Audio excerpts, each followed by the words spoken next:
Destiny. Hey.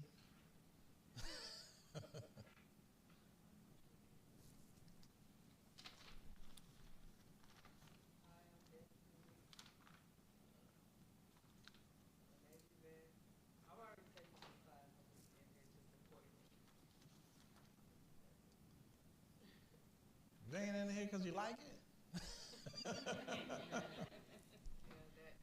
Okay, all right. Anybody, everybody else has been in here before. See, Mac, I'm gonna start taping off them last back rows.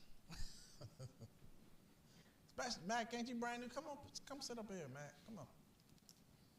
I should have Lakeisha. You missed Monday. Yeah, come on up to the front. Oh, that's right. You said eyesight. Yeah. Okay.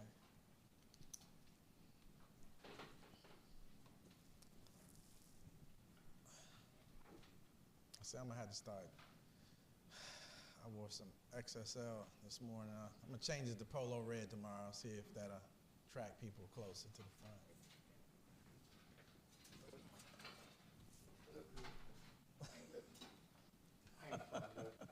Hey.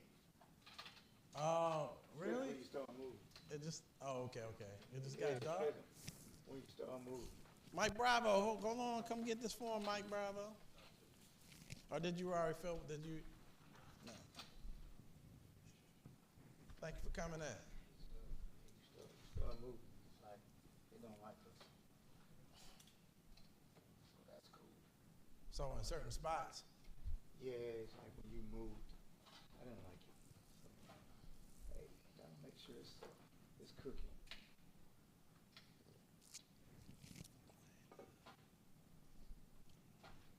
Lighten up the flow. Shoot her straight up. Lighten up the flow. Straight up, let me see. That way, it ain't blinding if you look over this way. Right on. Yeah. It's all about shooting up at the ceiling.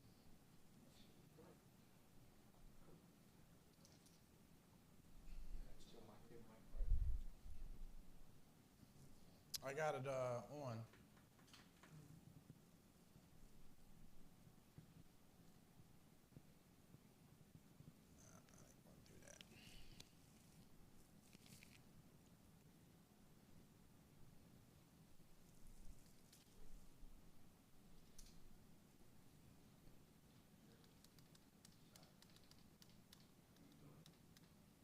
Oh, you hear me doing that?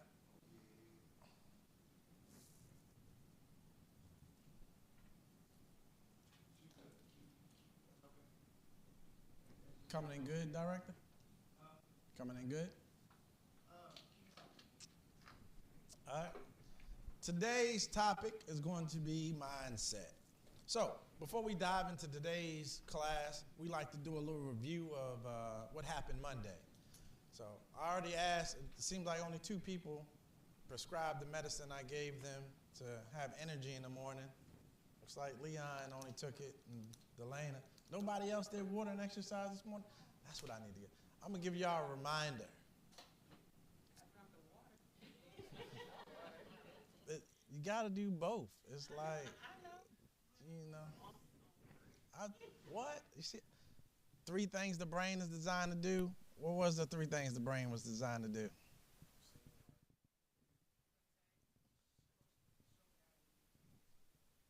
All right. She said to look right. Okay, there we go. I want you to know the meaning. You put it down there. You go back and reread it like I don't even know what that meant. I don't even know what he meant when he said that. I just want to make sure it's some good illustration. I say that because you see what happened with the dialogue between me and Candy. It happens all the time in everyday conversation. I asked, did you have water and exercise this morning? She said, well, I did the water, but I didn't do the exercise. And then right after that, the brain goes into protection mode. I knew I was supposed to do it. What can I tell him? Oh, I was supposed to do homework. That's why I couldn't get in that one sit-up and one push-up and one jumping jack and one squat because of my homework. Now, Come on in. How you doing this morning, Nicole? See, at least Nicole jumped right up in the front. She like, I know. We used to have a thing where we would agree as a whole class. Maybe we can get that going. That if you came in late, you would either have to sing a song, do a dance, or tell a joke. Not all three, just whichever one you was most comfortable with. No. We're actually voting on it right now. Y'all vote to do that? Oh, all of y'all expecting to be late. Boy, this is not a good sign. This is not a good sign at all.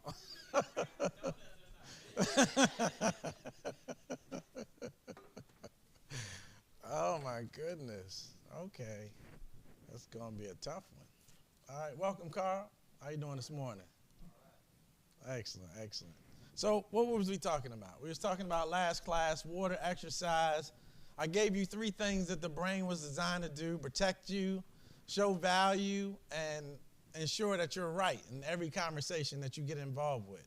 So, and again, like I said, I'm going to be pointing it out as classes go on, that thing, especially because that's the engagements. And when you start becoming aware of it, you'll probably do things to ensure, that whatever you do is by design, by purpose, deliberate, all that kind of good stuff.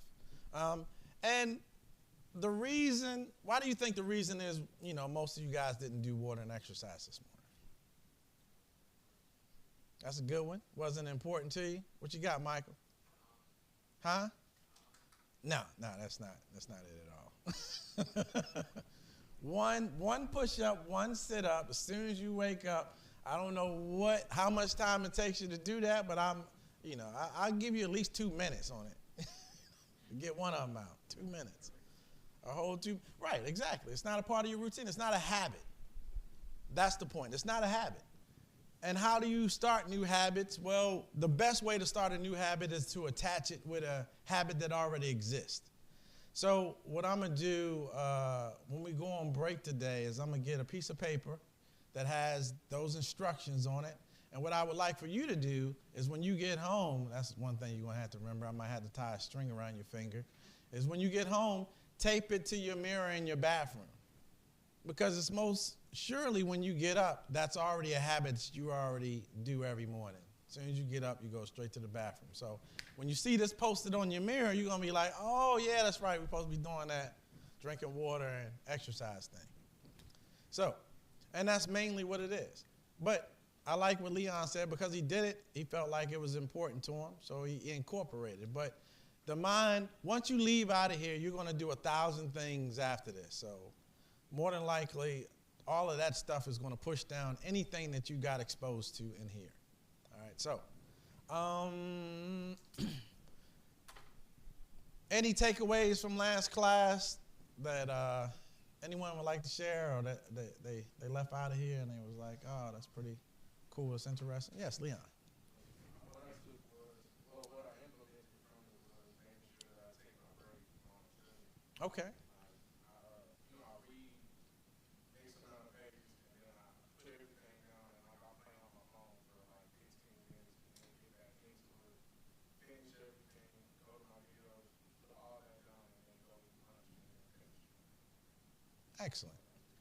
Put breaks in, so I don't overload my brain, and then I keep retaining the information. I feel like I retain pretty good grip of information.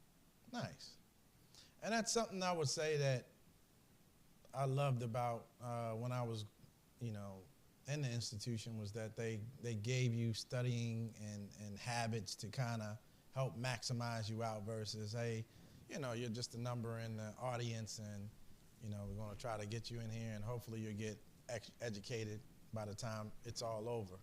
Where it's different, again, strategies, and I said I would close this once I started.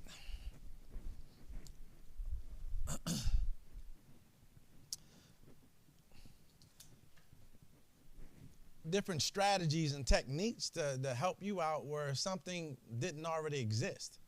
I would think if you already had these habits, and these practices and strategies, everybody in here would be an A+ student.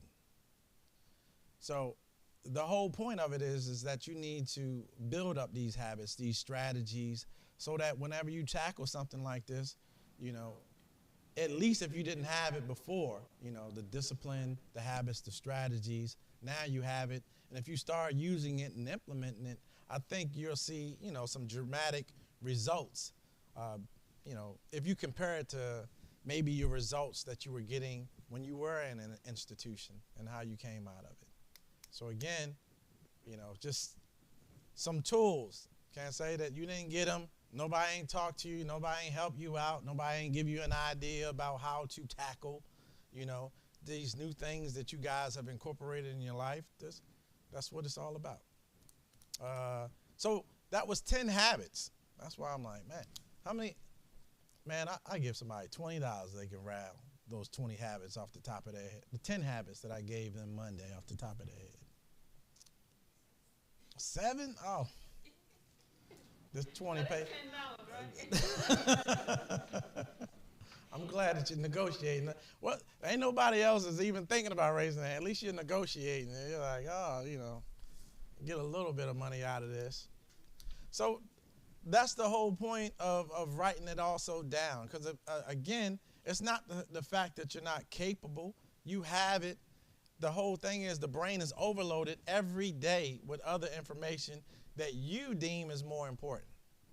And if you're not writing it down, at the very least, at least takes the stress off of your brain and the anxiety that if you do forget or you don't have it, you have a place where you can go back to and say, oh, these are the 10 habits that they want us to incorporate whenever, taking on something new or trying to learn something new that wasn't there or present before. So again, just habits, and again, it's about awareness. It's not about calling you out. It's not about a right or wrong thing. It's awareness. Before you didn't know. And before this class is over with today, you'll understand how much you really didn't know and how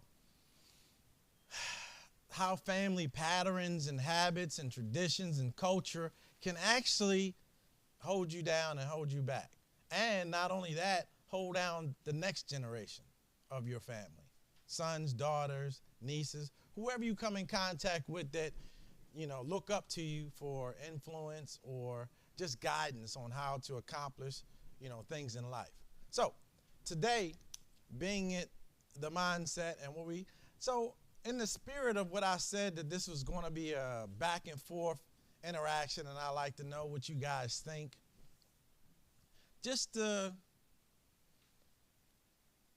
kind of have some clarity about why, this stuff might be more important to you, especially if you're thinking about developing a business or going into a new career or even being the best at your particular job that you're at now just for fun.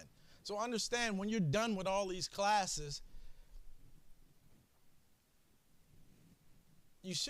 I would hope you wouldn't be in the mindset that, maybe I need to look for something that I'm passionate about, something that's going to, drive me and motivate me. I would hope by the time this class is over that you would feel like, man, I can do anything I put my mind to. And anything that I'm attached to, I'm ensure that it's the best of me. So you can apply that in your life, at home, at the job, but that's the feeling that I hope that you have, because that's what I had when all this was over, is that I can be great at anything I want to be. And if anything is going to be attached to me, I'm ensure that it's great. So that's the mentality that I would hope that you would have once all this is over, versus, trying to find your niche in the world or what really, sparks you or motivates you. You want to find out it's you, and the thing that might spark or motivate you might have been implanted by somebody else. So with that being said, I got a question for you. Everybody knows about technical skills, right? What about soft skills? Anybody have an idea about what soft skills are all about?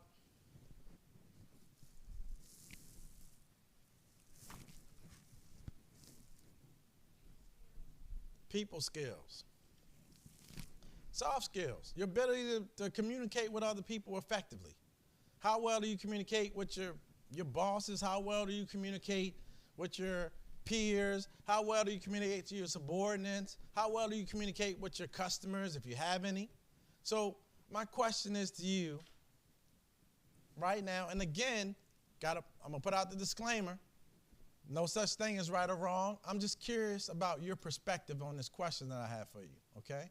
So I'm going to put out the terms. You're going to give me back, what your response is, and that's everybody. So we're going to go through the room, so be ready. Once I start with Nicole, the ball is rolling. All right?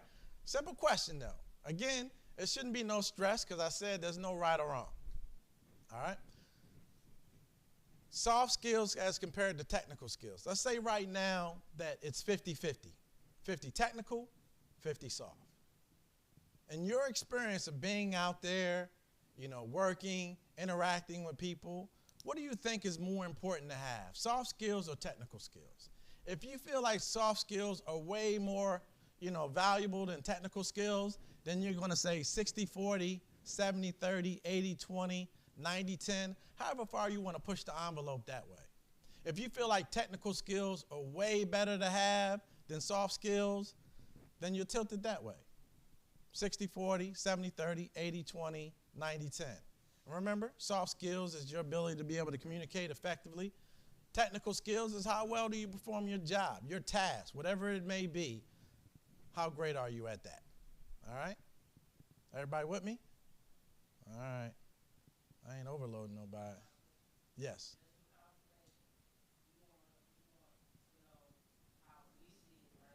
Correct. What we think is more important. Correct. Not what we already know how to do. Right? Okay. No, I'm asking. No, I'm just asking to make sure. no right or wrong, just your experience and your perspective. That's it. Okay? All right. And again, you're going to give me the percentage first, and then you're going to give me your reasoning why. Percentage first, reasoning why second. All right. You ready, Nicole? Yes. All right. Okay. All right. At workplace, it's good to have a good communication with your coworker. Yeah. Okay. All right. That's it. All right. Thank you, Nicole. All right, Leon. I'd have to go 70-30 as well. Soft skills, just because you can communicate well. Then, if you can communicate well to your employees, the task at hand, that might add to the job itself. Okay. And communicating also with the customer as well, because a lot of times it's a lot of miscommunication with customers and things like that. And they don't understand what's going on your side. And if you can help them understand, it makes the task more easy. Okay. Thank you, Leon. Mark? Say 60 soft skills, 40 tech. technical. All right. Experience of working with customers and having a top of mind manager and translate for them through the phone. Because most customers will talk Spanish too, so I would have to help them out with that. Thank you, Mark. Doom? 70-30. And pretty much with them because I have to translate too. Having to communicate a little bit more with more customers and try to. Okay. All right. I'm an old vet, so if y'all can yell at me when y'all talking to me, Oh, my bad. I would really appreciate that. I say 80-20, and for me, it just depends on the job. Like for me, I work in a pharmacy warehouse right now, and I don't really have to interact with people besides my coworkers. So I feel like mainly with that job, it depends on, how hard you can work and how good you work. So, hold up. Say that again. You said 80-20, 80 soft or 80 technical, 20 soft? 80 technical, 20 soft. Okay, all right. Got you. All right. Yeah, I was about to say it didn't match with your definition. I was like, that sounds a little bit like she was pushing technical. Thank you, Sean. I'm gonna come back to you, Carl. Diamond. Say 70-30 technical, just to piggyback, like, I feel like your ability to perform a job is like kind of more important, but I guess being able to communicate and explain is also as important. But I'm more so like my performance is going to show more than my talk. It does. Candy. I'm gonna say 50-50 because everything today is so much like technical and social media and everything. Okay. So being able to have that communication is like so important now Okay. because of how today's times is.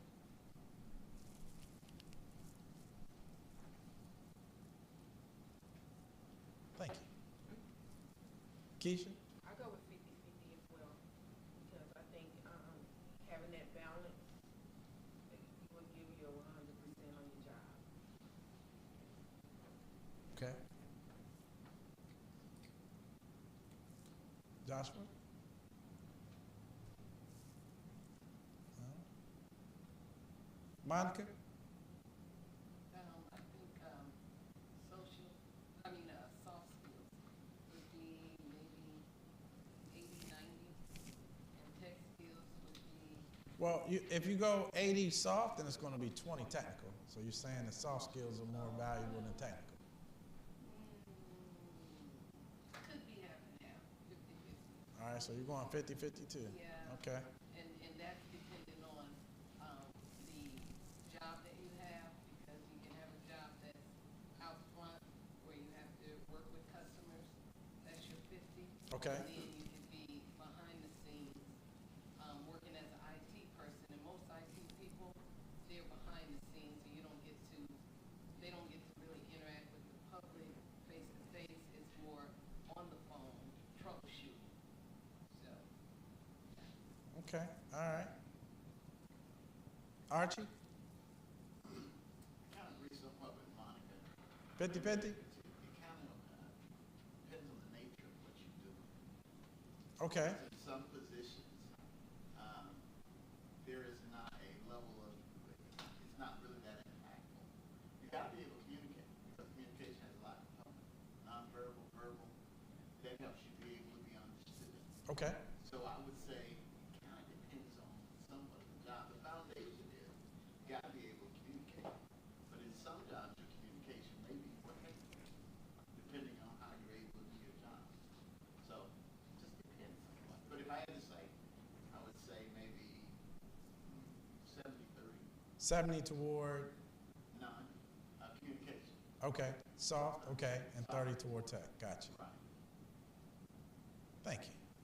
Delaney. I'm gonna say 50-50. All right. Oh, you want to know? Okay. So the reason why I'm gonna say 50-50 is, I'm good at communicating, right? And I worked in a warehouse for like years, so I could communicate how something is done, and I can also teach somebody how something is done. And I feel like they both go hand in hand to balance each other out. Okay. All right. Tarek. 50-50. It just all depends on like what field you're in. I'm in warehouse, so I'm more working and talking. Even with retail, more working and talking. So All right. Thank you. Matt.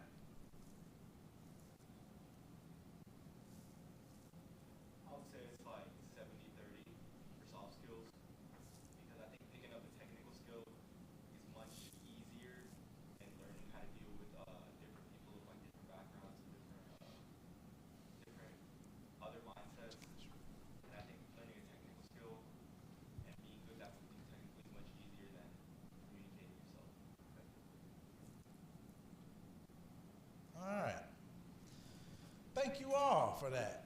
And I hope everybody was listening to, everyone else's explanation of it all and seeing how a perspective on your life and how you see things, but also how others might view the same question. All right, I'm gonna ask my alumni folks now. Carl. 100% communication. Because if you don't have communication, you can't have any technical. Okay, Carl. Destiny. I'm gonna say 80-20 soft skills. Why? I just feel like with anything, not just work, just life in general, being able to communicate can open doors for you that maybe your technical skills can't. I know a lot of people that got a job they knew nothing about because they sold themselves really well.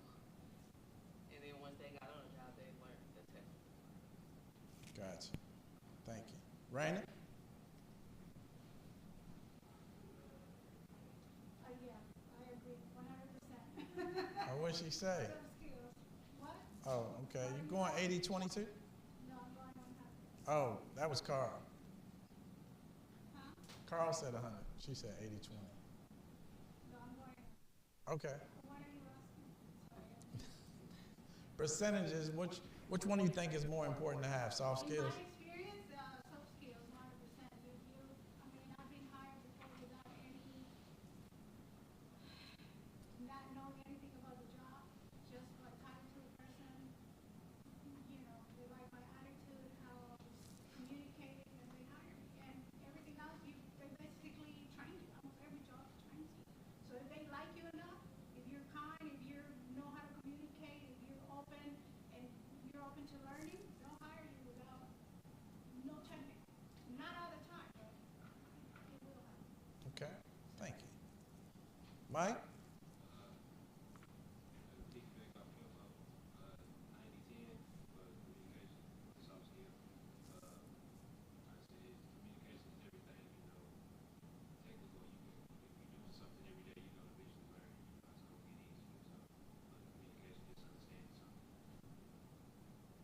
All right. Thank you. Oh, alumni. All right. I'm sure y'all don't care about what I think about this matter, so we're going to move on to the next. Y'all don't care about what I think? Oh, my goodness. It's too late. I mean, if I got to pressure y'all into wanting to hear what I have to say, So if I had to call it, I would say 85 soft skill, about 15 technical. And now, I like what Archie said, where it depends on your profession. It varies because, if you're a mechanic, you could be the sweetest guy, but if, the wheel falls off when the car pulls out the parking lot, it could be problems, it could be trouble. So there are some professions out there where just by design, you have to be more technical than you have to be, soft skills wise. It's just like if you were a chef of a restaurant, your concentration is going into the preparation of the food and, the order versus the waiter. That's their job to build that rapport and that little, that bonding and that soft skills aspect. But at some degree, you do need to communicate. Now, in this instance, I ask all those things because there's two stats out there that you guys should know about. One stat is 75% of individuals that get jobs, it's not about what they knew, it's about who they knew. So that falls into the soft skills category. And then there's this other stat that when people hear it, I've yet to meet somebody say, oh, no, that's not right. And this stat usually opens up people's eyes like, oh my goodness, yeah, that's at my job. Where 80% of the people that make the most don't know the most. So the person that's sitting at the top don't know all the intricate details probably of the organization, meaning that they didn't start from the bottom and made their way all the way up to the CEO of a particular company. And if they did, again, it was probably one path, not several different paths and learning all the intricate parts of the organization or company. And I laugh because I use, and I love him, great boss. I use Anthony as an example. If you came to him with some IT problems, You know, you called them coming in through the door like, oh, I've been trying to get this subnetting down. Anthony, you think you can help me out with this question I got? You know, it's been plaguing me. He's probably going to be like, that's a good question. Let's take you back to the IT instructors, and they're going to be able to help you out. Same thing if you came to them for pharmaceutical tech, probably health information specialist, probably office and accounting, you know, any QuickBook questions. But he's in charge. So he obviously has to be a great manager of personnel. In order to manage personnel, boy, you got to have some soft skills. Boy, do you have to have some soft skills. And he obviously has them because I already told you I'm retired twice. I could be at home right now doing absolutely nothing, just being me. But I'm here because I want to be here, but that's because of who he is. If he was a horrible boss, I would not be standing. It'd be somebody else, maybe him, I don't know. Standing here lecturing y'all. Would not be me. So that goes into the alignment of what kind of culture. So that's one area, aspect of soft skills you want to think about. But now I'm going to hit you a little bit, you know, home, especially for my folks that are developing a new skill. And understand, what is my goal for you guys? What is my goal? I don't even know why I have y'all even write it down. I had y'all write it down. What is it, Delaney? Thank you. I appreciate that. Did y'all write that down Monday? I feel like, did everybody write it down? Who didn't write it down? Write it down now, please. Write it down right now, please. Because I'm going to ask the question again. Because there's going to be times where there's going to be classes where you're going to be in your emotions and feelings, and I got to revert back to that. So you understand what my design is versus making it up in your head. Yes, Mike Bravo? Yes. Delaney, would you be so kind? The goal of the class is Thank you. I didn't want to yell it past all these people. Get it? All right. So, with that being said, let's say I do my job and you do your job. You're at the end. You got your certificates, you got your degrees. You're about 1 month away from the big G day, graduation day. And you're excited, and you're like, oh, I can't wait to put all these new skills I have to use. So you're on usajobs.com, and you're scrolling, and you come past a job that says, hey, we're willing to pay you 6 figures if you have the skills of XYZ. And you're like, hot damn, I just happen to be the greatest there ever was at XYZ. I have all this wonderful documentation to prove it too.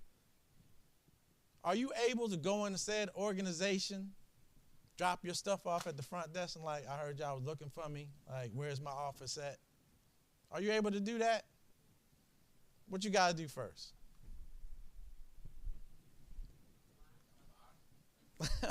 Got to apply. What else? After you apply and you get that call. I heard it out there. Interview. So now you come to your interview and you got to stare across the table at Duma, who hardly ever smiles. She just looks at you stoic, and you hope that you're saying some good stuff. And she's looking at all your wonderful documentation, wondering why you got your resume laminated, why your degree's still in the frame. You proud. And then she goes to start asking you questions. Like, tell me a little bit about yourself. How were you at your last job? What would you have done differently if you were in charge? What was it that you didn't like about the person that was in charge? What's your strengths? What's your weaknesses? Where do you see yourself 3 years from now? Where do you see yourself 5 years from now? How many technical questions did I ask you? 0. I asked you no, not one technical question at all. So, in that interview, what do you think Duma is trying to do?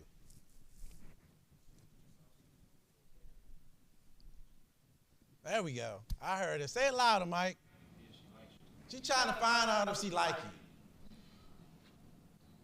Because she let Carl in through the door, and he's been wrecking havoc, and now all eyes on her like, are you sure you You good at hiring people? Because we trying to get rid of Carl. He been here and just been creating chaos. So now she's in here taking out all them frustrations of hiring Carl on you. Because she's the gatekeeper. She got to ensure that whoever she's inviting into the family, they're a good fit. So now it boils down to how well do you communicate effectively about who you are, what you bring to the table. And that's what these classes do. We examine that side of it, the soft skill side. We already know you're going to get the technical stuff. That's easy. Honestly, you only need to have one mindset for the technical. And Diamond kind of dropped it off. He dropped off that nugget and left. And that's all. You're a problem solver. That's the only thing you need to have as a technical person, a problem solver. Understanding where all your resources are, what resources do you have at your hands, and dive in there. Because I tell you what, every organization have problem finders. They walking around getting paid. I'm telling you, them problem finders, that's wrong. That ain't right. Them, don't hang with them. They ain't right either. Like problem finders, they just walking all through the establishment. They're looking for somebody that can come in there, and I see the situation, and I got a pretty good idea how I'm going to solve it. That's the technical skill set you want to have. The other one is being able to effectively talk about you when it counts. Not to be sitting there stuttering, sweating. And you got every right to be nervous, but they might not interpret it that way. They might interpret it as, oh, they crack under pressure. They get real easily rattled when stress is applied. And that's what these classes do. It helps out with that side.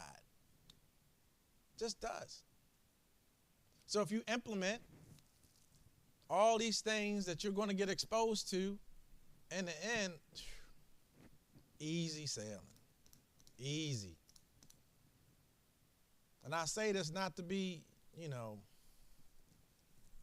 bragging or boisterous, but if we all went up for the same job and we all had the same exact credentials, meaning education, experience, I would blow you out the water just because I have that one side. I can communicate really well. Really well. And that's only a belief. But all that's given from here. So this class not only gives you the skill sets, but it gives you the vocabulary. It has you in there hitting them with words that you're going to learn in here. I promise you no one else really isn't using on a day-to-day basis. That one being one of them, mindset. When's the last time somebody walked up to you and asked you what your mindset is? Anybody? Okay. I got the right audience then. If you did, you might need to be up here with me. So, today's events are going to dive into the science of things and kind of give you a little more of an outline about how these classes are going to go and what's going to be talked about. So, again, what I want you to take in is that last line, practical application. Because you can know it, but if you know it and that's it, it really isn't going to help you out too much. You can just know a lot of stuff. But as I said, I feel like this class more is a life success than a career success, just because you're going to learn the science behind success, happiness, changing yourself, a little bit of a transformation, goal achievement, human behavior. So understanding this human behavior part, it's about learning yourself first and then learning everyone else. So put that in order, please. Learn yourself first and then learn everybody else. Okay? Why should you care? It says secure more job interviews, be evaluated positively, then superior performance and productivity, which all leads to earning a higher income. have a stronger immune system and live longer. If all the stuff I said before didn't motivate you, I would hope that those two statements would motivate you. Have a stronger immune system and live longer, because we're finding out, where science is finding out, that your emotions have a great deal to do with how you feel physically. And we kind of knew already. When you're in a bad place, you're not feeling the best, right? But when you're in a great place, boy, you're motivated, you're active, you're moving around, like, you know it. But the science behind it is that there's a chemical that's being introduced into your system when all these feelings are going through you. And once you understand that, now you're like your own physician, your own pharmaceutical. Because you can govern your emotions, and now that you know emotions are attached to chemicals that get released into your system, well, goodness.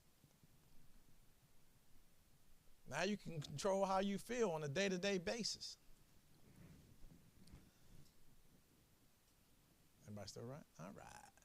So, how are we going to dive into it? I kind of explained that already. We're going to look into your habits, your attitude, your beliefs about yourself, expectations. And again, because I say I'm here, that's my goal, to help you unleash your potential. And this is the blueprint that I've been given to help accomplish that.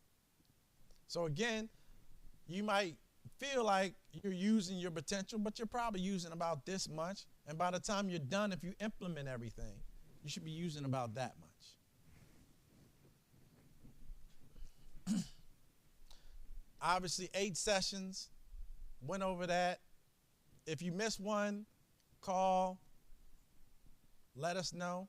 So that way we can reschedule for next month. If you miss 2, yeah, just hold off and come back in July. We're doing it every month. So if you can't make it July, we're doing it in August, September, October, so on and so forth. So, knowledge is not power. The blank of knowledge is power. What do you think goes in there? The use of knowledge. So think about it this way. If I have a treasure map, a legit one, folded up, tucked away in my back pocket, how much is it worth? $0. Right, it's just information on a piece of paper. I have the knowledge about the treasure, but until I actually take it out and start applying it, it's worthless. It's like being a marriage counselor and I done been through 5 divorces. Like, I have the knowledge, but apparently I'm not applying it to my own life. Be a broke accountant. I know the numbers, I know how to work it, but apparently I don't know how to budget my own self. So again, knowledge is great, but how are you using it? They say that's the difference between an intellect and a wise person. An intelligent person knows stuff, bunch of stuff. They've been told, but a wise person actually lives it. So if you were talking to either one, an intelligent person is just going to regurgitate what they've been told. But a wise one might actually give you some clues or strategy of how to use it in your life. And I say all that, everything that I'm giving you guys, I promise you, I practice it all. Not one to just say, you should do that, and you should do that, and you should do that. No, I live it. So whenever you see me outside of here and you think you're going to find me in some dirty sweatpants and some Nikes, some variation of this right here. Gave y'all my bio. So, in this next episode, we're going to do 2 practical exercises today that I think you guys are going to enjoy. I love it. So, everyone right now have a packet and a homework sheet. Everybody good? Packet and a homework sheet. All right, so understand the packet is yours to keep. The homework sheet, I'm going to be periodically playing videos, and as the video plays, you're going to be listening out to fill in the blanks. So the packet is a duplicate of your homework. So you can do either one. You can fill out the homework sheet while the video is playing, or you can fill out the packet while the video is playing, but you're going to have to transpose the information from one sheet to the other once it's all over. Everybody get me? Straight?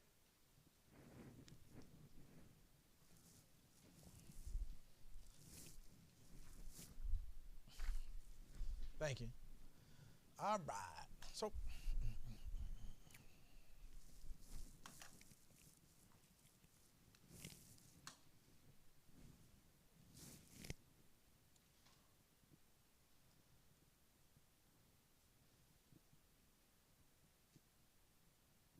wonder if it will play. Nope. Nope. All right.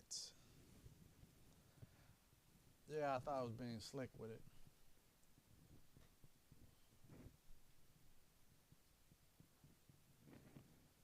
All right. Again, as the video plays, be listening in just to fill in the blanks as it goes on. And then once the video is over, we're going to actually discuss the sheet. Okay? Everybody clear?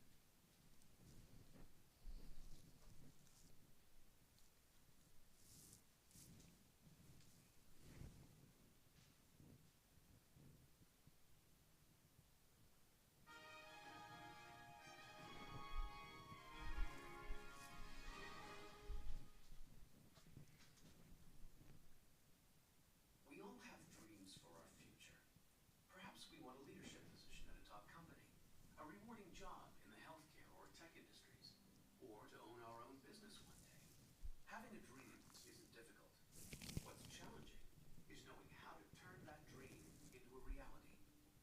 It may seem that some people are born with this ability.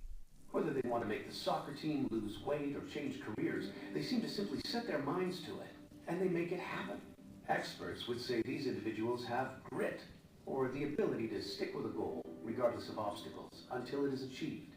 You may be thinking, great, there's no hope because I already know I don't have grit. No worries. This course will walk you through the process and show you how it's done. The term grit makes it sound about as easy as running a marathon, but it doesn't need to be painful when you understand the secret of staying motivated. Your mindset will help you. You see, the fulfillment of this goal, taking a dream and making it a reality, starts with an effective mindset. The way we think, our mindset, has a significant impact on our ability to access our full potential and make the most of our talents and abilities in all aspects of our lives.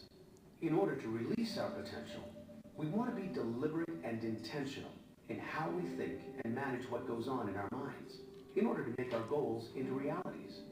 This course is designed with the explicit intention of turning great thoughts and great ideas into clear and vivid goals. It provides a structured process to follow and tools to make those goals into realities by starting with the proper mindset. We've all had great ideas, like wanting to be a better student, have more responsibility on the job, make more money in order to do more for our families, exercise every day, be a better friend or a better parent. Now, these ideas are simply thoughts without the motivation to act. In contrast, a goal begins with a thought and then moves us to do something about it. There's a clear difference between the two. With a goal, we behave in a manner that produces an outcome. Goals are tied directly to accountability. Whether that idea actually becomes a goal has everything to do with the mindset we have about the idea in the first place. If we have an idea without a vivid picture of ourselves fully embracing, feeling, and living it, we close off our minds and the likelihood of it becoming a reality. We simply don't see in our minds how we can achieve that goal. So we tell ourselves we can't. We refer to this as a fixed mindset. It mistakenly caps our potential based on negative past experiences that have created erroneous beliefs due to reinforcing thoughts like, I tried that before and it didn't work, or I've never been good at that in the past, so why will it be any different this time? The accumulation of those thoughts over a lifetime creates a subconscious belief that our goals won't work, so why try? We don't embrace the goal because we subconsciously fail to see achievement as a likely outcome. It has nothing to do with rational reasoning, genuine potential, or the actual ability to achieve the goal. Instead, it has everything to do with our mindset. Ideas that become goals are fueled by a very different mindset, one that involves seeing the possibility of the future we want as a tangible and vivid picture of reality. Anticipating success is an energizer that excites us to move toward that picture. We become magnetically drawn toward the vision with rich, positive emotions of what the future will look like and feel like when the goal is finally achieved. It is through the power of this vision that we tap into our growth mindset. It drives us to learn. It fuels our effort to practice relentlessly, inspires internal motivation, and allows us to dig deep for the perseverance to continue in the face of obstacles. Our growth mindset generates the energy, persistence, and determination that ultimately propels us toward that vision, our goal. It is that mindset that says, I'm not a finished product. We take control of how we think about the future we intend to create. When we do that, we also take control of the changes we want to make. This course teaches the foundations of how the mind works and the process of mindsetting that unleashes your potential. You will learn how to self-reflect, evaluate, and apply these concepts to optimize your personal well-being, educational achievement, professional preparation, and advancement. You may ask, why is my mindset important to my professional life? As we think about optimizing our potential professionally, the technical knowledge, competencies, skills, and abilities that you are mastering in your program of study are important. However, those organizations that are going to thrive in the digital era are looking for a different type of employee with much more than just technical skills and abilities.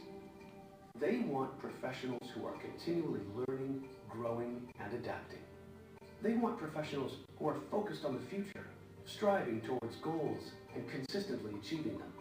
They want employees who approach their work with integrity, are committed to excellence, and can work effectively in teams, developing and maintaining positive relationships with both their colleagues and customers. In exchange, these organizations are willing to reward employees with financial compensation, personal recognition, and personal well-being. Bottom line, in the digital era, mindset matters more than ever if we want to reach our full potential and thrive personally and professionally. We can grow our minds into our future intentions, and it's not magic. It is understanding how we think through a structured process, applying that understanding to our great ideas, and then letting our brains go to work for us.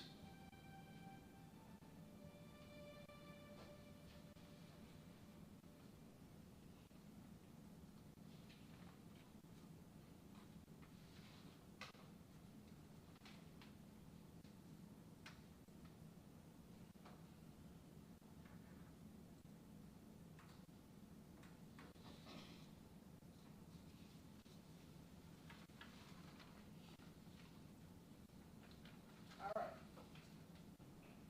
So let's go over this.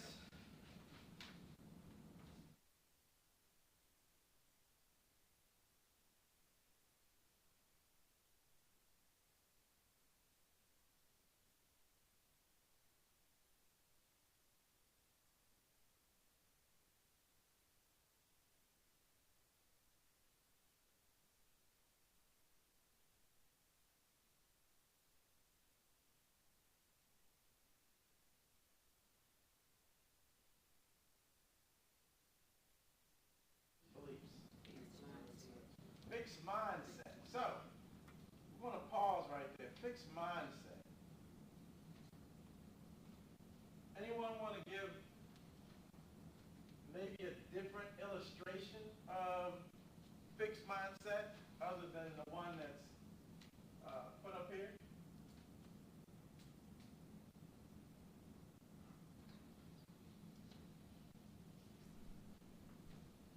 No? All right, I'm going to have to rely on my alumni people. All right. Carl, can you give me another illustration of fixed mindset? Yeah, fixed mindset is, say, for instance, if you used to go into this one store because they have this one product that you like, and you go to the store, they don't have that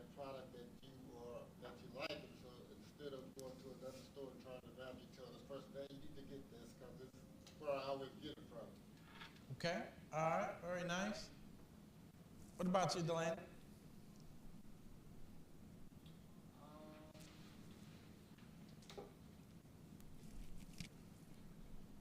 I don't like cheese pizza. So I won't even waste my time. So that's the best thing I can come up with is nothing's gonna change my mind about cheese pizza. But I'll try anything else. But when it comes to pizza, I don't want cheese. Okay. All right. I know it's been a minute for you, Mike. What's your interpretation of a fixed mindset?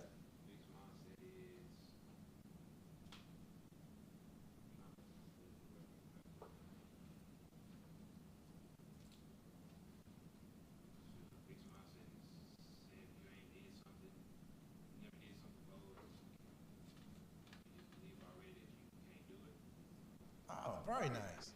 All right. So, fixed mindset has, as they're trying to explain it, is proverbially you put yourself in a box. You have this belief that you're good at some things, and then you have another belief about other things you're not good at. So, you essentially cut yourself off for any potential of actually becoming good at it or great at it because you automatically shut it down before it happens. It's like, can you play the guitar, Leon? Nicole, can you play the guitar? Marvin? Duma? Can anybody in here play the guitar? All right. So, my point in asking that question is, if you're of the fixed mindset, when I ask you that question, you say no. So, hold on to that thought, and we're going to dive into growth mindset. So, a growth mindset drives us to learn, inspires internal motivation, fuels our effort to practice, improves perseverance. So, think about a growth mindset is that I don't believe that I can't play the guitar. It's just I haven't taken the time out to learn how to play the guitar. So that's the difference response. Fixed mindset, you automatically shut it down. There's no hope in the future. There's no way I'm even going to go down that road or path. A growth mindset is never really gave it a lot of thought, but if I did, I think I would do quite well at learning how to play the guitar. Be very effective at it even. So that's the difference in understanding about fixed mindset and growth mindset. So we're going to close this out, but then I got a question for you guys. All right? In the digital era, blank matters more than ever. Mindset. So they're saying that, hey, if you've never been proposed with that question about your mindset, now is probably the great time to evaluate that so that you can at least entertain having a growth mindset. So let's do a quick scale in here of growth mindset. So 1 to 10, you're going to evaluate yourself. Now that you have the information of what a growth mindset and what a fixed mindset is, we're going to do a little self-evaluation of yourself, okay? So we'll say that fixed mindset is a 1 and a super growth mindset is 10. From 1 to 10, how would you rate yourself? And you can't use a 7 because 7 is a fence ride number. I'm not really good. I'm not really bad. I'm a 7. All right. So I'm going to help you out. Nicole, I'm going to start in the back this time, okay? Give you a little time to gather your thoughts together. All right. Raina, 1 to 10.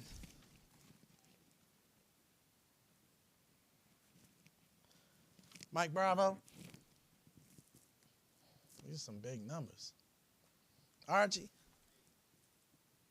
Monica. Delana.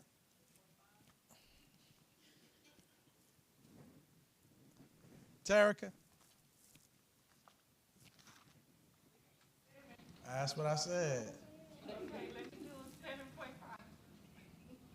You said 7. 7.5. Hyman already, he jumped out there, boy. He confident about that, ain't Hyman? All right.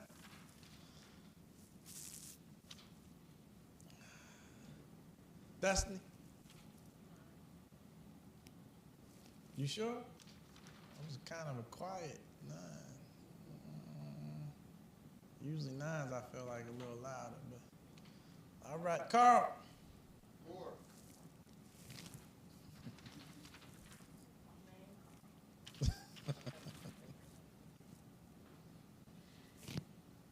Lakeisha?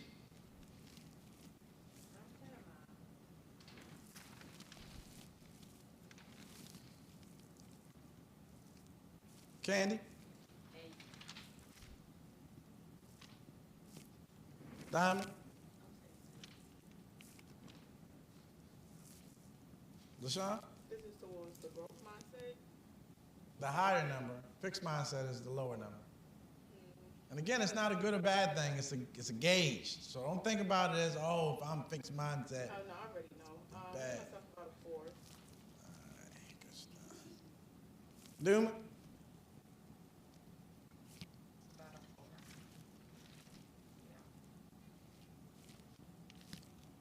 4. Marvin? 6? Leon?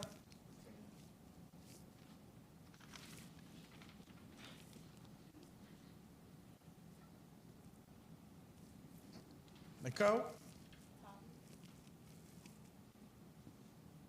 right.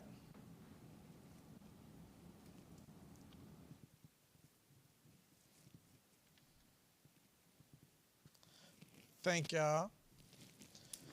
All right, so, and again, it's just a self-evaluation thing. It's not a good or bad thing, so don't think about it along those lines, all right?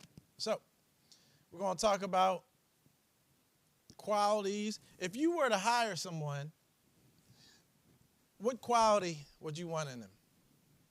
Number one quality. I know there's a bunch of qualities, but what would be number one on your list, Leon? Work ethics. What you got, Nicole?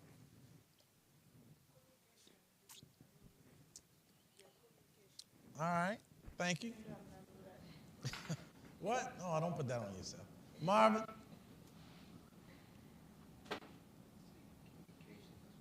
Okay. All right. Duma? Communication. All right. Dependable. Dependable. Carl?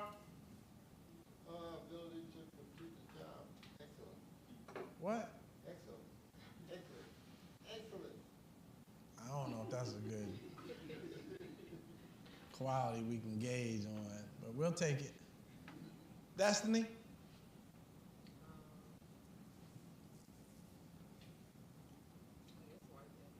Work ethics? Lakeisha? Dependable? Responsible? Diamond? Archie? Open-minded. Open-minded? Monica? Willing to do. Okay, all right. Delaney? Somebody that has drive. All right. Terica?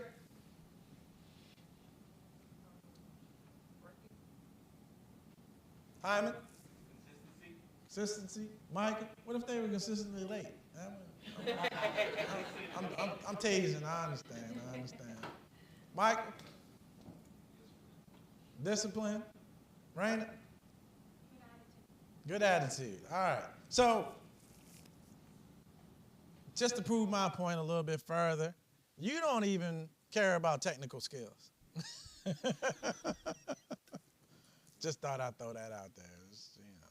So, who believes, by show of hand, I gotta make sure I write this down. Who believes they are a great public speaker? By show of hands, who believes they are a great public speaker? Got 1, 2, 3. That's it. 4. All right. Got 4 great public speakers in here. We're lucky tonight.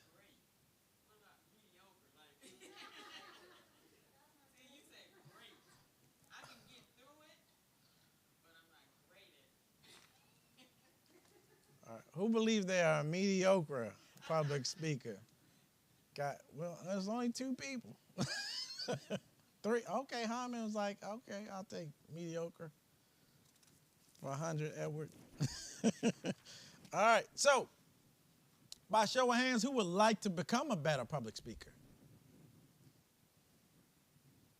Nicole, you'd like to become a better public speaker? Yeah. Okay, I didn't see a hand. That's why I asked. I just want to make sure. Marvin, it was late. I know it was late. Was there anybody that raised a hand? I guess that should be the question. Oh, maybe I said it too fast. We're going to do this one more again. Who would like to become a better public speaker by show of hands? So we got Diamond ain't raised her hand. LaShawn. Delana, did you raise your hand? Didn't you raise your hand saying you was a great public speaker? Okay. So you don't want to be better at what you're confident in? No? Okay. So that's a yes. Okay, all right. Just, but Diamond LaShawn is a definite no. Why don't you want to be a better public speaker, Diamond?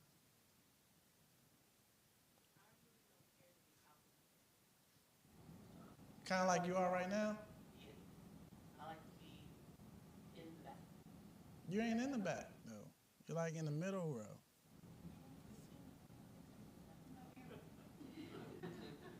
Huh? I think I'm in the back of the class. No, not at all. Raina's in the back. Ooh.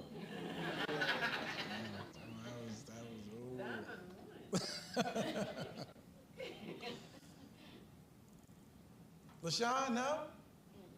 Maybe I'm putting the question in a bad context. So, what's your idea of public speaking? Diamond, I'm gonna get to you, LaShawn. What I'm doing right now?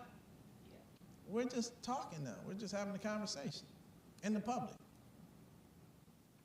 You're kind of like leading class, but it's an open-ended conversation. When I think of public speaking, I think of like presentations, stuff like that. Got you. LaShawn?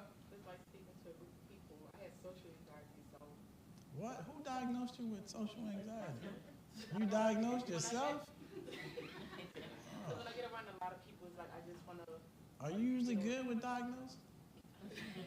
It's just questions. That's just how I am. Like when it comes to being like around a lot of people, I usually stay to myself. Or even I don't even like barely going out on the weekends. It's just too many people. I don't like being around a lot of people, let alone talking to a whole bunch of strangers.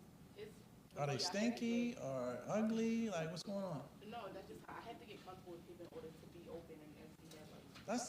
I think that's everybody though. I mean, yeah, but everybody's different as well when it comes to communicating, just speaking hopefully out in public. Like when I give presentations or anything, like I get nervous and. Why? Nobody knows what you're talking about but you. Yeah, but I just don't like speaking to people. And you don't want to be better at it? No. I think you do. I think both of y'all, if you don't want to be better at public speaking, that means you have no ambitions about being in charge of nobody.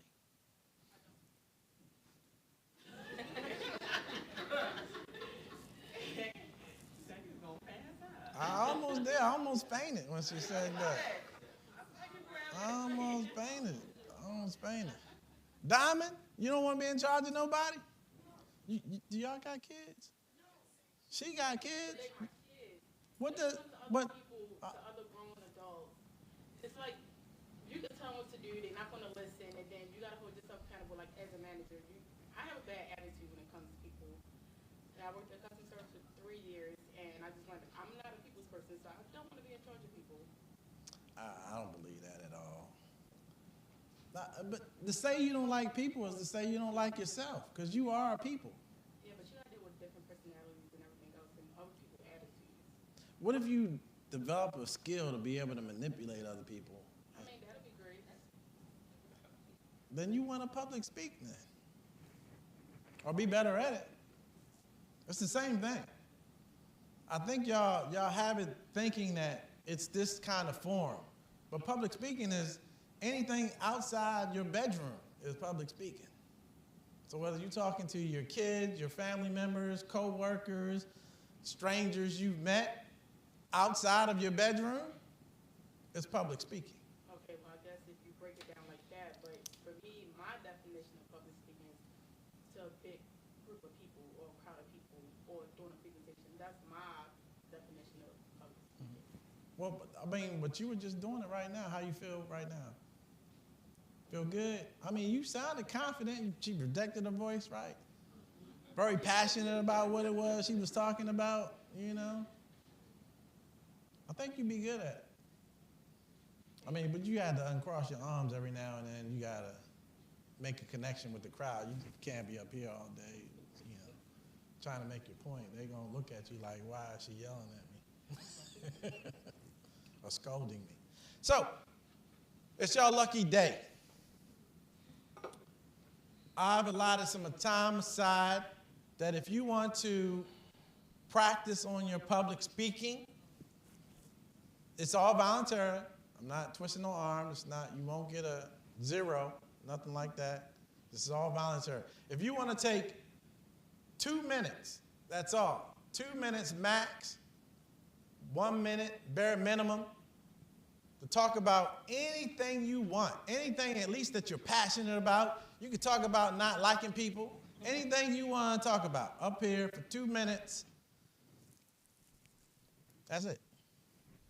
Anybody want to do that, just stand on up and come right on up here. But if you don't, it is perfectly okay because I set time aside. Anybody? Got one? Monica's harassing the other great public speaker. Got 2 great speakers in the back, right? Ain't even budge. Except Mike. Anybody else?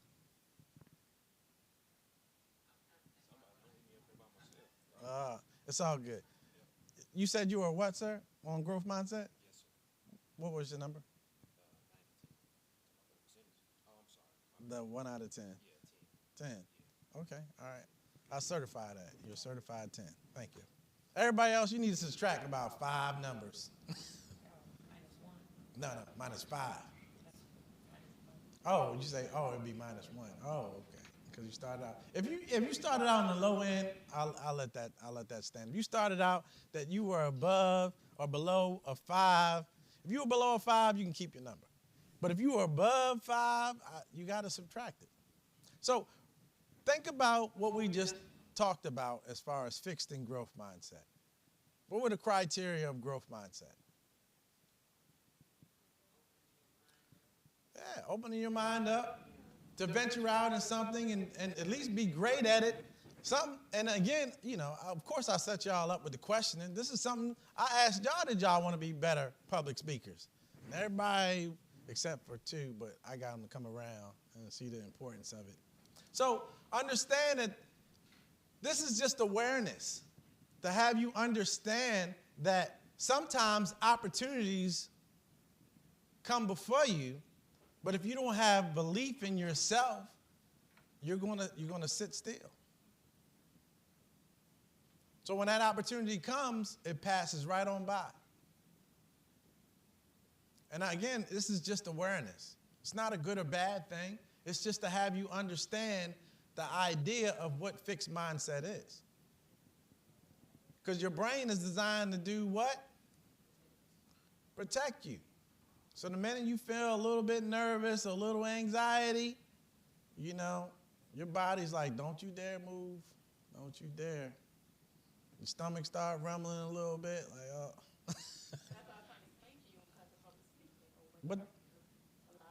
But what do you think will relieve that? What do you think will relieve that feeling? Yeah, exactly. Practicing it until it becomes second nature. Till you're up here and you can speak on anything you want. And like I said, I'm the only one reading the slides. I don't know what I'm going to talk about till I put it up there. By the time it gets up there, I have it all unraveled in my head. So when they talked about in that previous slide about being deliberate and intentional, that's what they're talking about. We have this thing where we see people do it and we think, oh, they were born to do that, or they have some type of natural gift or some, unique ability. But what we're doing is actually giving them,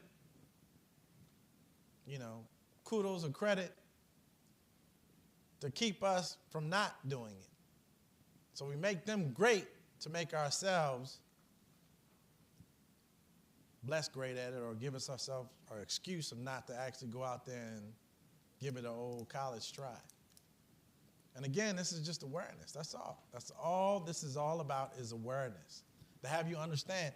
And the only way I can have you understand is to do practical exercises like this so that it hits home like, oh, snap. And it's just a mental thing. That's all. You all have the potential. I even set it up. Why? Why are you shaking your head, Terica? You got the potential. You do. Why you don't feel like you had the potential, Terica? I don't do something. That's why I feel like if you make me come up there, like, my body just, it tense up.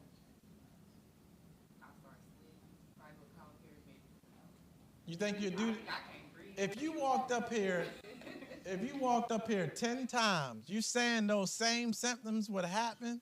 I get the shaking. Even when you 10 times?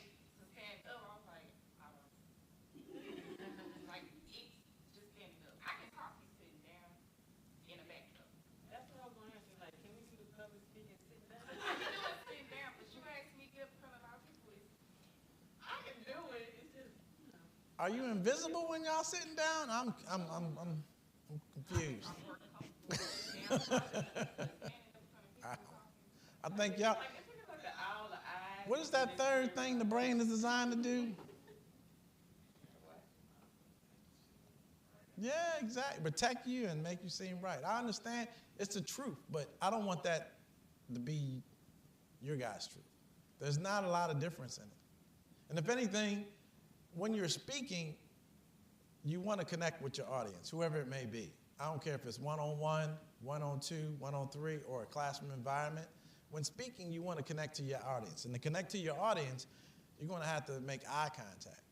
If you got your back to them, like who talks with their back to people, or even from a position, like we're communicating now, and it's probably a little bit comfortable for you because you're like, all eyes are mostly on him.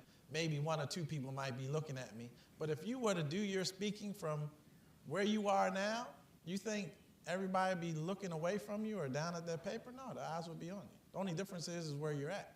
But I think it's just a matter of just practice and doing it and going through the routines. And I presented this opportunity just so you could kind of shake it off or get that trial run. That's all it is. That's all it is. Nothing is going to happen to you. But again, the brain's designed to protect you. And it feels a mental threat is equally the same as a physical threat. It just does. And what you're dealing with right now is a mental threat. Nobody said if you spoke out of turn or used, your grammar wasn't the greatest, we was going to throw a tomato at you. There was no threats issued. No threats issued. It was just an opportunity that was issued. So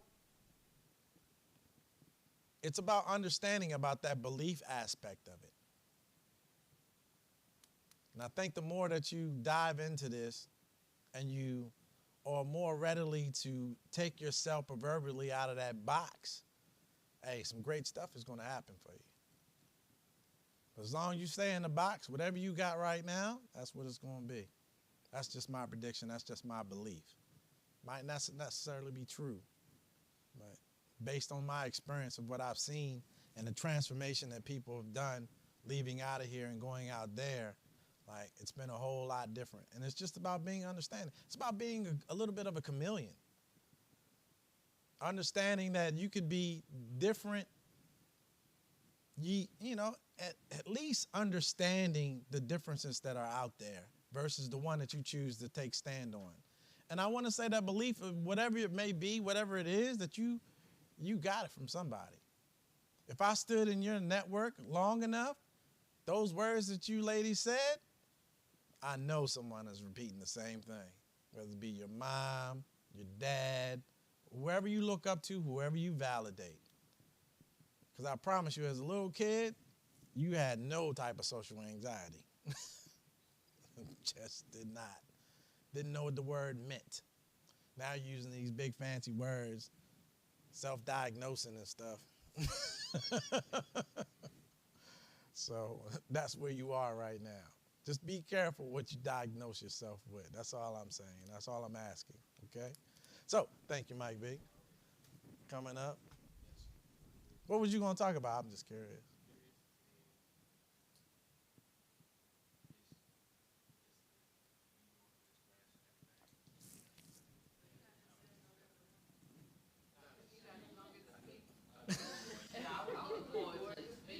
Oh, my goodness. All right, Mike, come on. No, they want to hear you speak now. I did a lot of time, all right. I know. You know, get a crowd what they want. I think they envy, you know, nobody moved but you, Mike. You did. Yeah. Well, Mike B, that's what you call me, Michael Butler. That's just the way you can remember my name, so I'm sure you get that with y'all as well. But I graduated, I think it was a year ago. But shoot, I come back to this stuff because this right here gave me the confidence to do this. You know what I'm saying? Like, shoot, public speaking ain't really for nobody. I ain't gonna say it ain't for nobody. It wasn't for me at first, you know, because that's what I thought until, shoot, I got the confidence, I got the understanding, I got the knowledge that I needed, you know what I'm saying, to do it. And if it really is class, it gave me a little bit of everything. I applied everything that I learned. I honestly, going through this 2 years that I went here, this was the only thing that really just gave me what I needed to succeed. Look, I got to succeed in like in life, you know what I'm saying? I'm still not where I want to be at, but at the same time, I know I'm right there. I'm still growing. I'm staying consistent in everything I got going. You know what I'm saying? So obviously my grammar ain't perfect, but that's why I'm coming to you like the way I am, so that you can be who you is, and you can still chop it up and talk to whoever you want to talk to. You know what I'm saying? So just grow, man. That's my city. All right, well, thank you, Mike. Appreciate it.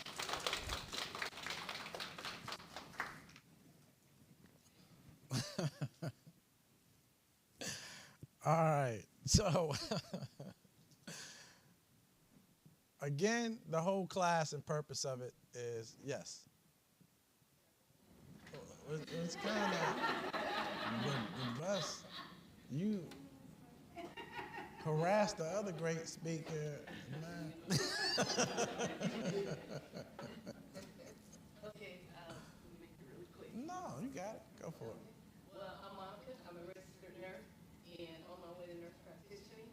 And when I'm in an interview concerning nursing, I'm asked about my nursing and what do I like about it and all.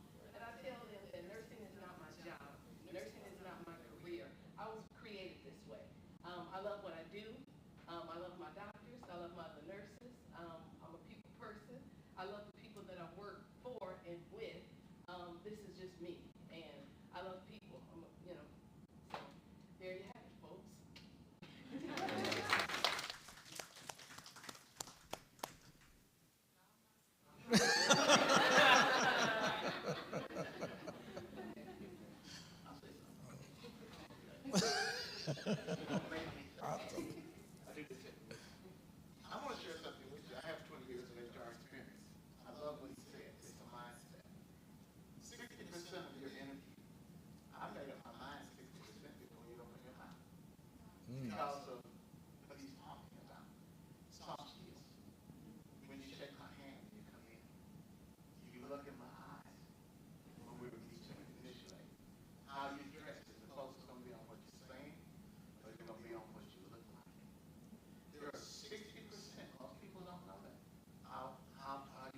You're off the level with being around. Thank you. Appreciate that, Archie. Thank you for sharing. And this is stuff that we're going to be going over again as the classes go along. And that's the great thing about having so many different types of personalities, people from different backgrounds, you know, and our understanding that are out there that actually do hiring, you know, versus those that are out there looking, you know, what are they looking at? And again, I put you guys more so in the boss's seat than I do in the person looking. Because in the end, what I want is you to be able to ask them questions that would pique their interest. Ask them questions like, what is your culture like here? Because at the end of the day, they could offer you the money that you're looking for, but if you're miserable every day or you're working in a hostile environment, how long would you stay? Probably wouldn't.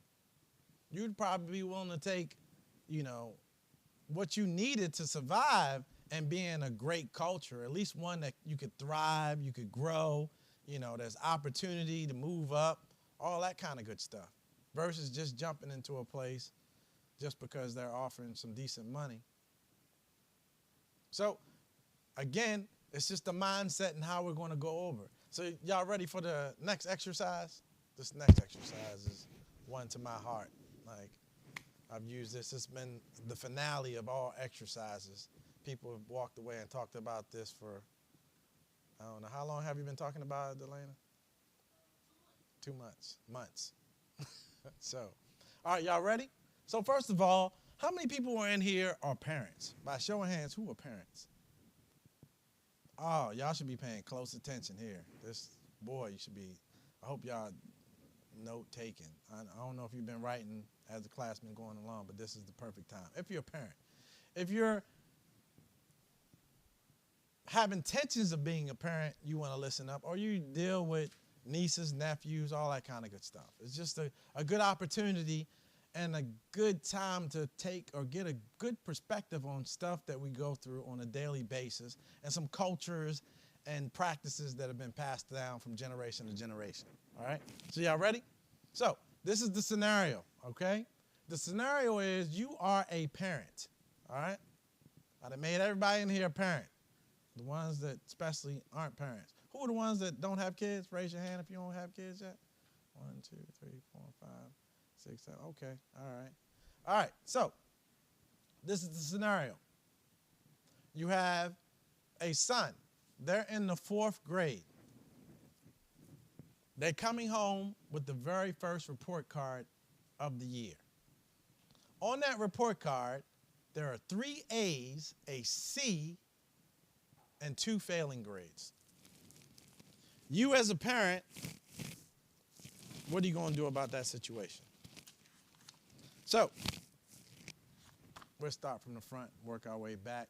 Alumni, I'm going to be asking you guys last as well as my special guest. All right? Leon, you're up to bat, sir. What you going to do?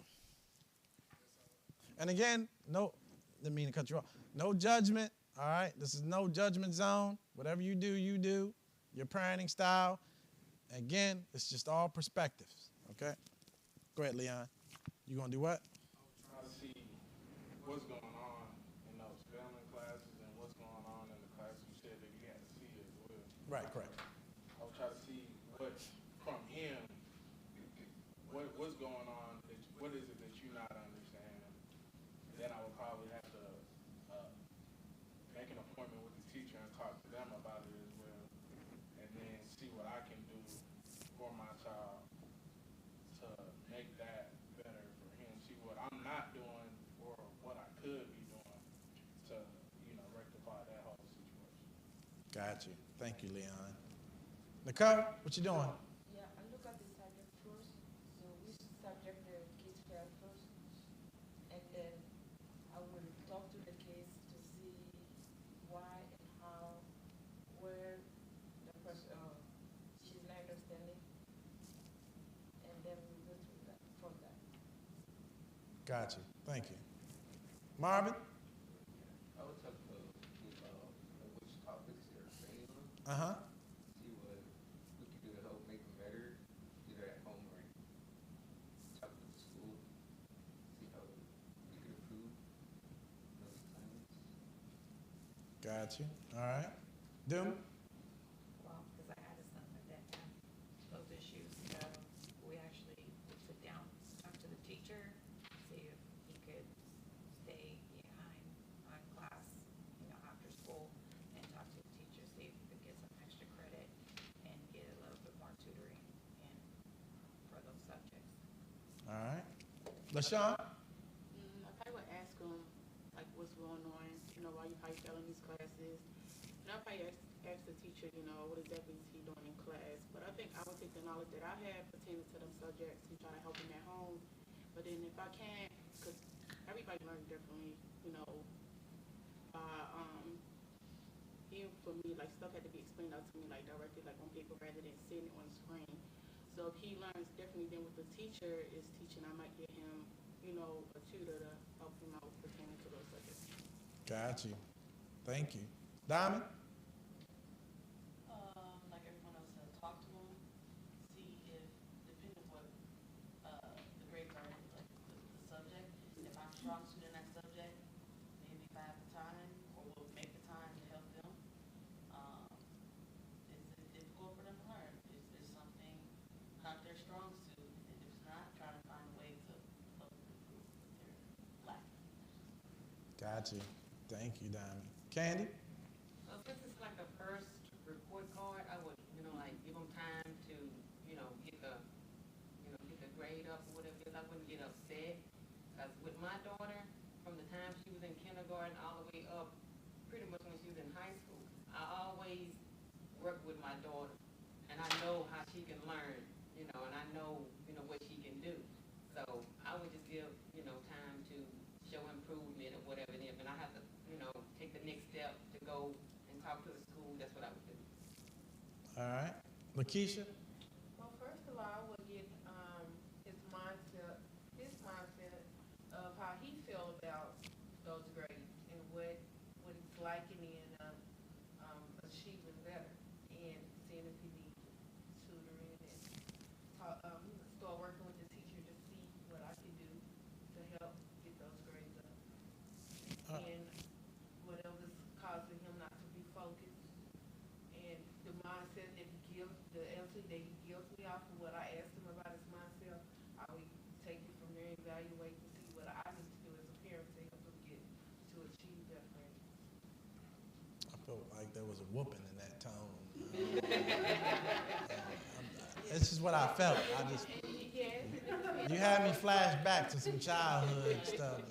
I felt. It depends on what, what's causing him not to, because, if I know if he can do it or not, because, we fourth grade and we've been through this roller coaster, so it's depending on how he answer that question and what I need to do is. Gotcha. Hyman? I'll say, obviously at first I would try to help him in any way I can, maybe talk to the teacher or something. But if that doesn't work, maybe you would try to give him like a goal for more motivation or something.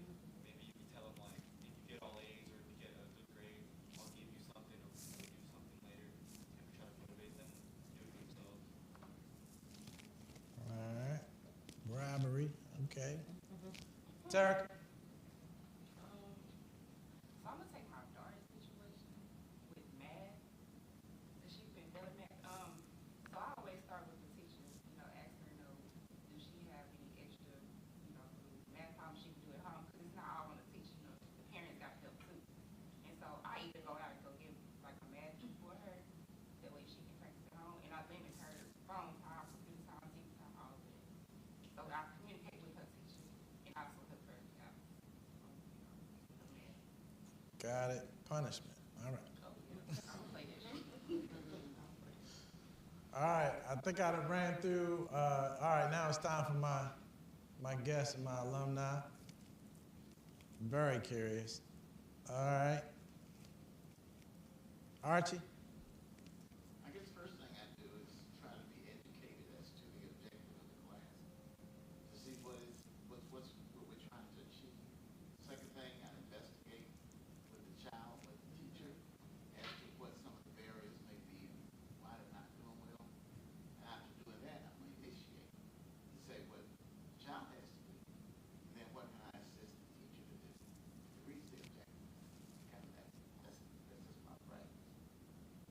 Thank you, Archie. Monica? I would talk with the child and find out where his disabilities are, and then I would meet with the teacher to see what her perspective is when he's in class with her throughout the day, and then I would ask the teacher, you know, what is it that I would need to do to be able to work between my son and the teacher to bridge the gap. Gotcha. Any of my alumni want to take a stab at it? Mike, you've been out of the network for a minute. Let me see what you remember.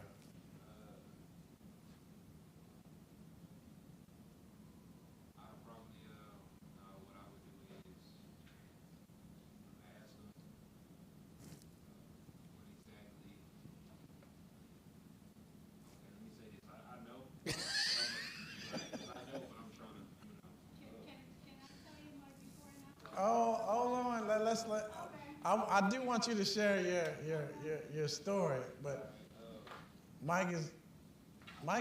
You did better when you was standing. You want to come to the front and talk? Cause you were standing up here. It was rolling right out. It was a little different. but I'm just be like, what's the difference? You get, you got A's and E's class, what is it that you're doing different, for you to fail, so. Now you said you knew what I was going to present. What is it that I'm going to present? Because that wasn't it. I'm just curious. That's kind of what it is. I'm just trying to see what's different, like, what you're not getting, I still know how I was in school, so I'm asking that, and I'm going to teach you what's really going on, but other than that, so what's it? Welcome back, Mike. For sure. That's why I'm here. All right. I know Delaney knows this. When Carl was here last month too, my faithfuls. Thank you guys again for coming out and showing your support. All right, Raina, you want to share? Okay, what I used to do, I used to get upset. Yeah, I would talk to the child, I would sit him down, and I'd be like, what's going on? Why you have this grade? You have 2 A's, blah, blah, blah, blah, upset. And now you're going to be punished, I'm going to take your phone away, I'm going to do it out because you have to focus on me and you have to better. And I would reach out to the teacher and I would, try to help him. But before I got it was obvious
So what she's talking about is the strategy and technique that I'm gonna give you guys right now.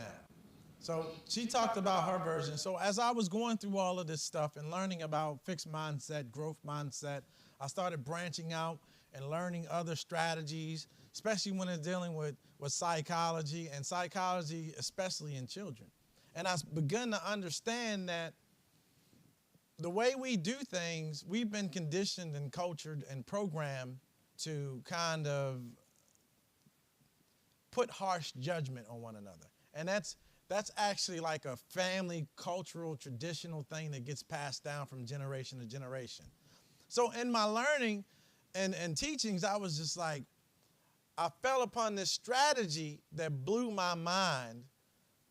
It blew my mind for several reasons. One, it was like, man, I've never known another strategy. I was raised, you know, with a weeping willow in the backyard. So, you know, it was a rough life. If I brought home anything that was less than, you know, or greater than, I should say, a C, it was going to be a difficult day for me. Growing up under that system, I believed that was the way to do things. So I gave y'all my fun fact. I have 6 kids. So my oldest 3, I raised them under that same, you know, culture or tradition, not knowing that there are other ways. I only knew the way that I knew and how I was raised, and I just passed it right along, not thinking nothing about it, not evaluating it, not actually looking into. I mean, how many in here, you know, received parental books and went out and did some studying and homework before they became a mom and dad? I know it's easy to do now. You probably can Google it. But back in